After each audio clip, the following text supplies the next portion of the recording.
Now, starting with unit number 1. And the first part is type of the steel structures. Here, type of the steel structures are roof truss, towers, water tanks, bridges, gantry girder, chimney, building frames. Means all these structures, these are formed by using steel only.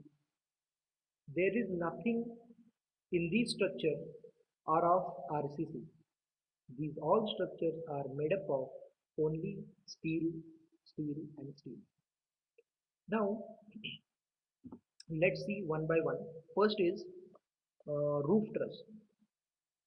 A truss is a frame structure consisting of different members like principal rafter, bottom tie member, strut, and slings, forming triangles that is a perfect frame.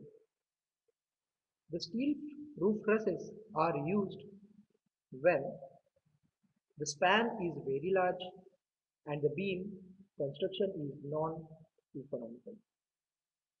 Again, the building is in area of heavy rainfall and at that places we are going for the roof truss. Now the different types of trusses are hoe truss, frat truss, simple pin truss, compound pin truss, compound French truss, simple fan truss, north light truss. These are some of the examples of trusses. Now, in the given figure, you can see that the top part, that is this one, that top portion is called as principal rafter. Again, this bottom part, bottom, these bottoms are called as bottom tie member. These ones. Again, these are the vertical members. These members are called as struts, which are subjected to compression, and these are slings, which are subjected to tension. Means all the members of this roof truss is subjected to either tension or compression. The principal rafter, this one is subjected to compression, and this bottom tie is subjected to tension. Okay. Now next is towers. Towers may be self-supporting or cable stayed. Cable stayed means these towers are supported by using the cables. Towers are made up of steel angles and tubes, and these are bolted at the side. Towers are of different types such as telephone towers, windmill towers, observation towers, lighting towers, power transmission towers, etc. And the function of the tower is to provide the support. Next is water tank.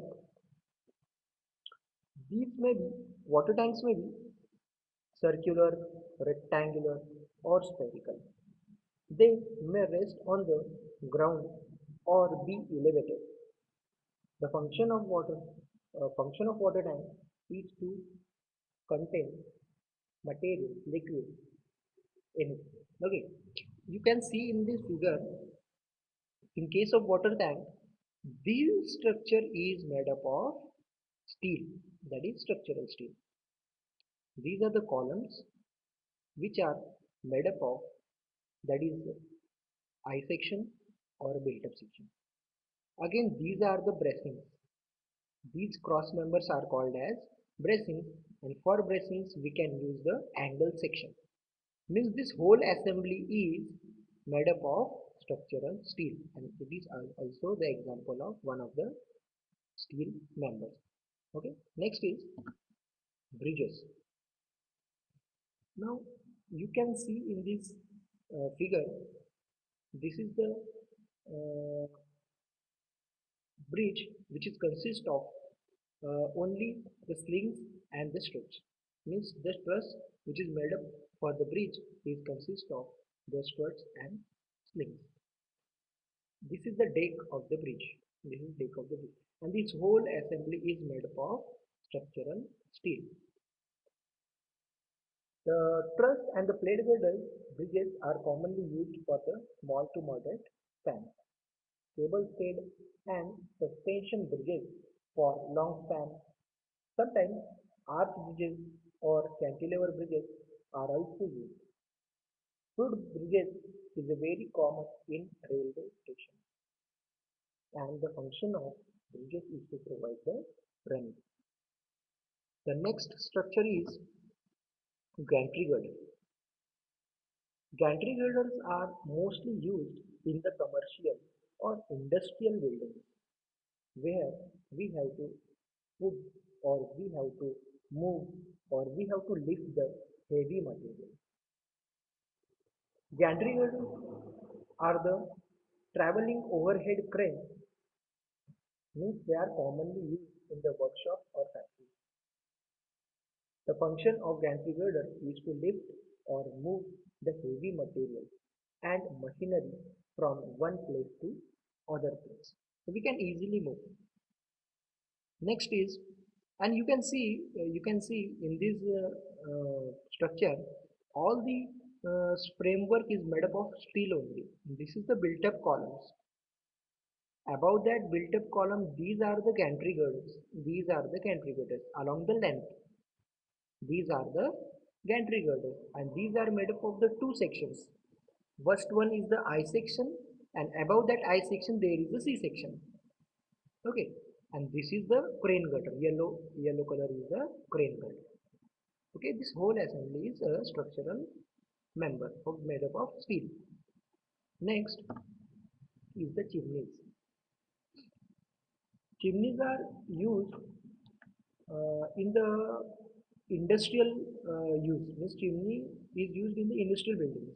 Okay, the basic of use of chimney is for venting the hot gases in the air. It enables a smooth supply of these gases. Means the gases can easily pass to the atmosphere by using that chimneys. You can see in this figure these supports are provided to the chimney in order to when we have to means when we have to judge or when we have to inspect that chimney. For that purpose we have to use that framing, and that framing you can see in the figure, which is made up of structural steel elements just like angle sections and C sections. Here you can see that. Next is the building frames, and these are the most commonly used steel structure. In case of the building frames, these may be include the rigid, semi-rigid or simple connected frames. And the building frames may be simple, multi-storied with single or many spans. Okay. The function of the building frame is to give the enclosure. Here you can see in the given figure, these are the columns. This is three-story building. You can see in the diagram this is three-story building, and these are the column elements, and these are the beam elements.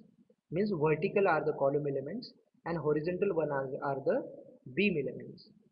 And among that, here you can see in the first floor they are providing the floor, that is in means this is just like acts as a slab in case of RCC. Here it is provided with the help of structural steel plates. We can provide the floor by using the structural steel plates, and angle sections are used to support or used to brace that supports.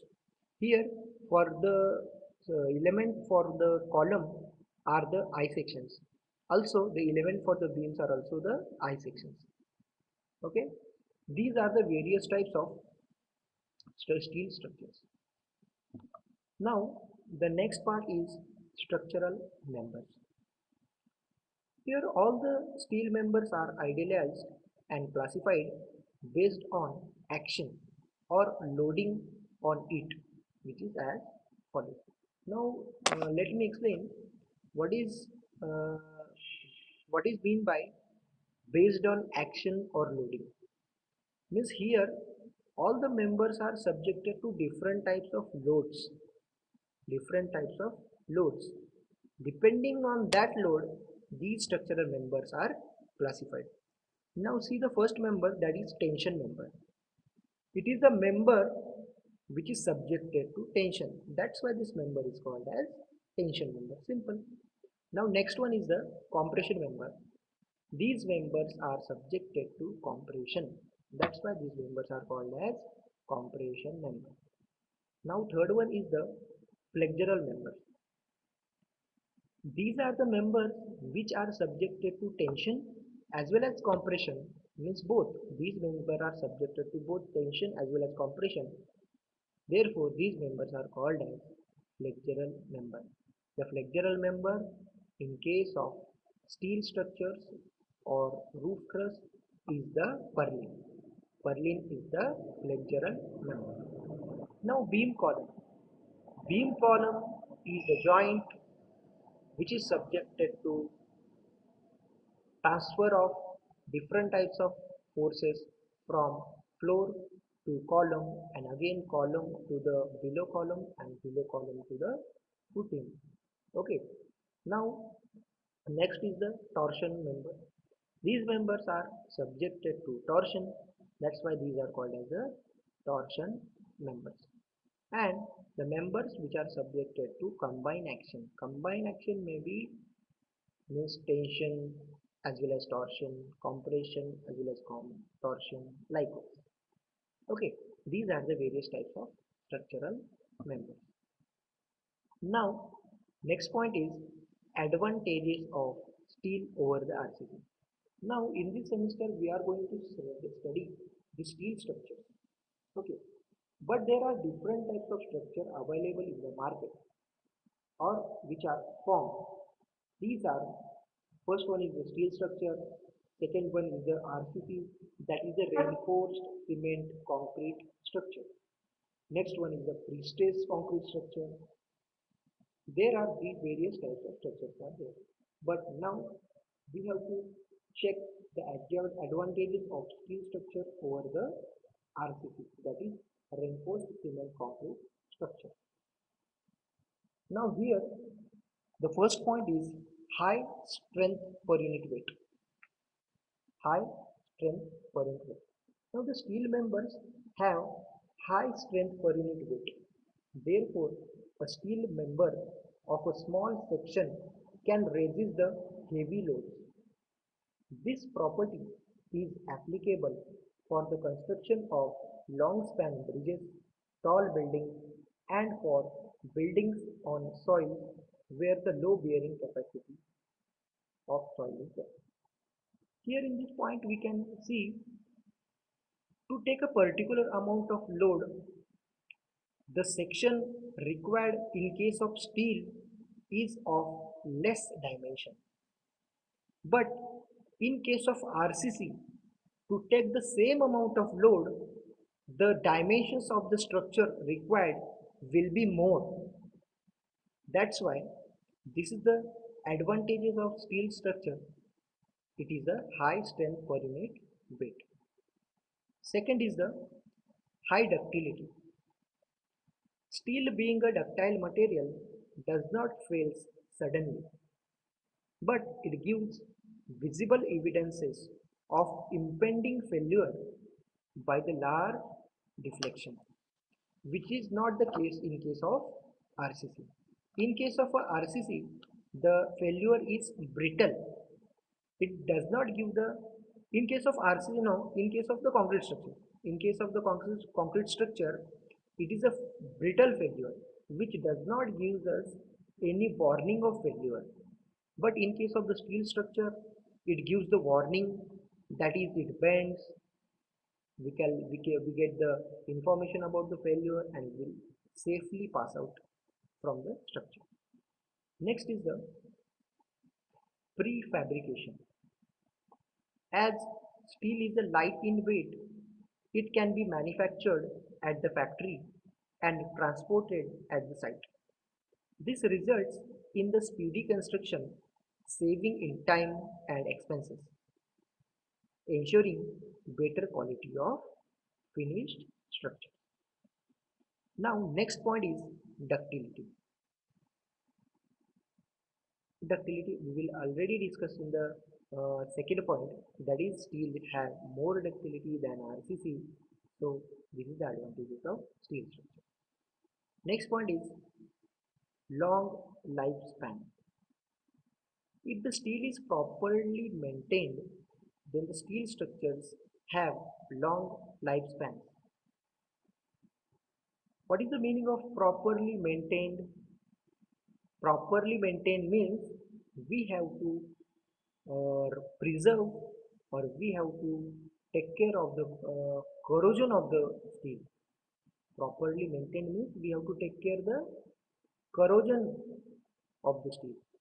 For that we have to paint the steel, or we have to put any non-corrosive materials or any non-corrosive liquids we have to apply over that steel structure. By using that we can increase the life of steel structure. This is the advantages of steel. Now next is demountability. The steel structures can be disassembled and reused wherever required. You see, in case of RCC, when we construct one frame structure by using column beam slab like this, these structures means RCC structures cannot be disassembled, cannot be reused. Once we made that structure, that is permanent. Okay, in case of steel structure, deassembled and reused wherever required. Next is recycling. Steel is an ultimate recyclable material. If we got some extra, or we got some wastage in the steel, that wastage we can use once again by using recycling. But as in case of RCC, we cannot use that materials again. Okay, this is the advantages of steel structure. Next is retrofitting and strengthening. Repairs, retrofit, strengthening of the steel members is much simple than the RCC structure. Next is additions and alterations.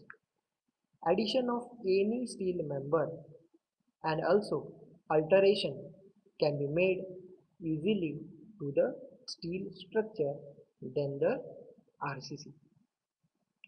In case of RCC, alterations are rare, means not possible. Not possible. Alteration for alteration, these requires heavy costing or heavy time duration. But in case of steel structure, we can easily alter the sections. These are the advantages of steel over the RCC. Now, next are the disadvantages of steel structure over the RCC structures. In that, first point is cost.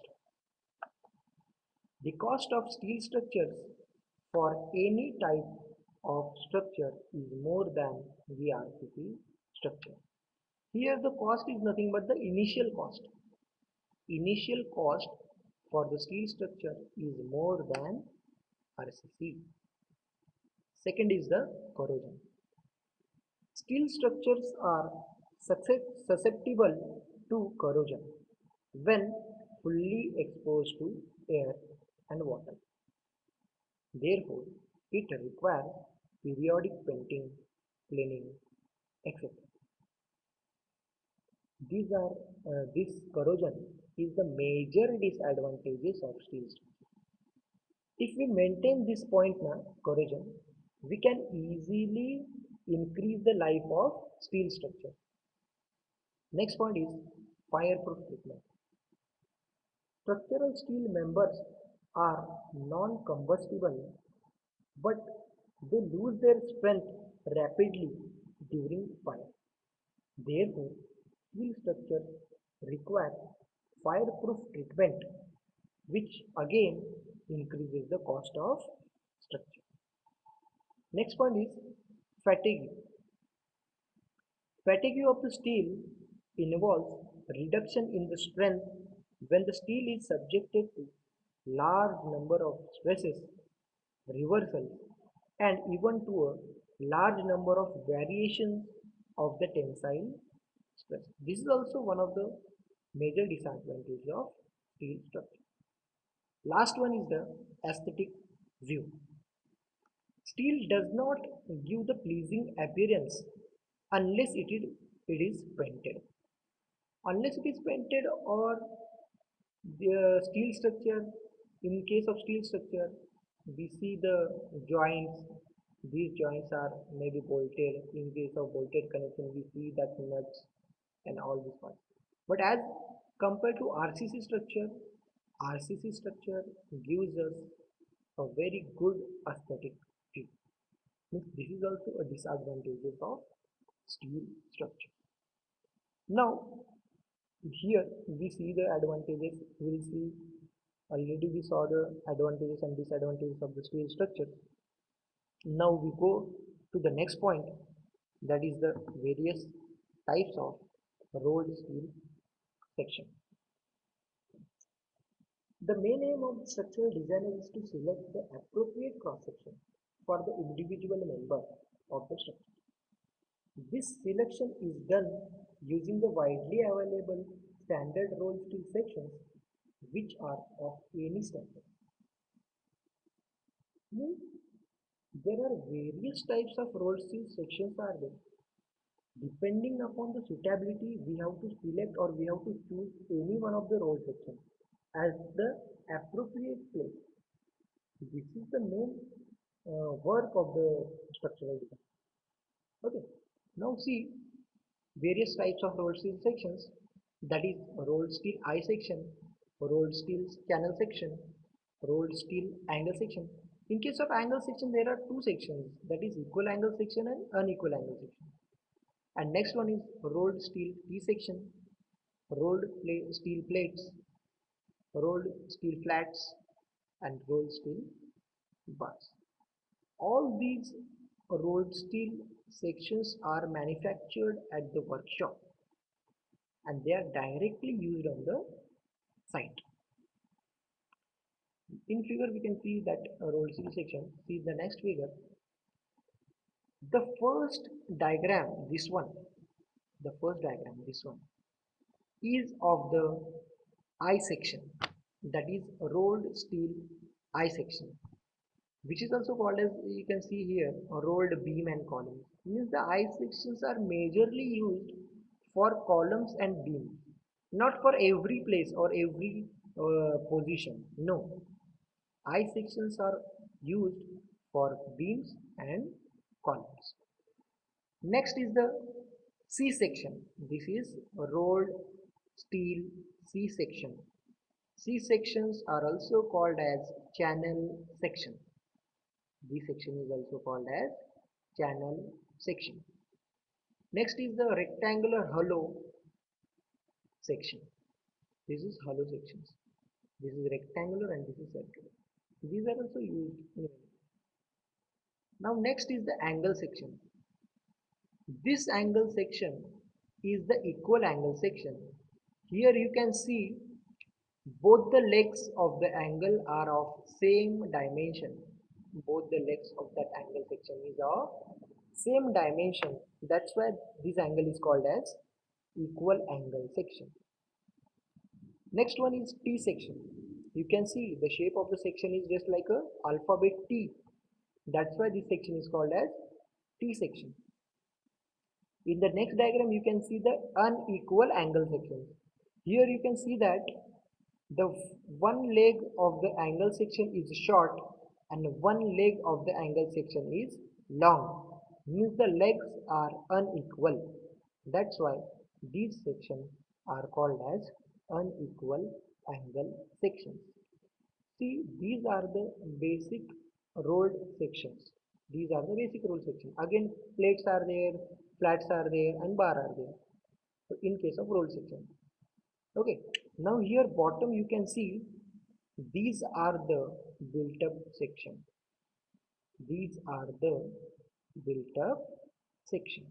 Means here in first case, this I section is made up of three plate sections. First, second, and third. Means this I section is made up of three plate sections.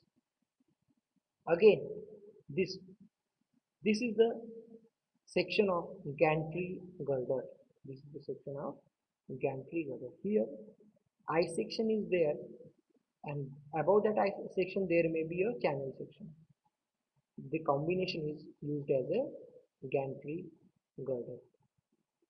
Similarly, we can use that built-up section for column also. These built-up sections are used in case of column.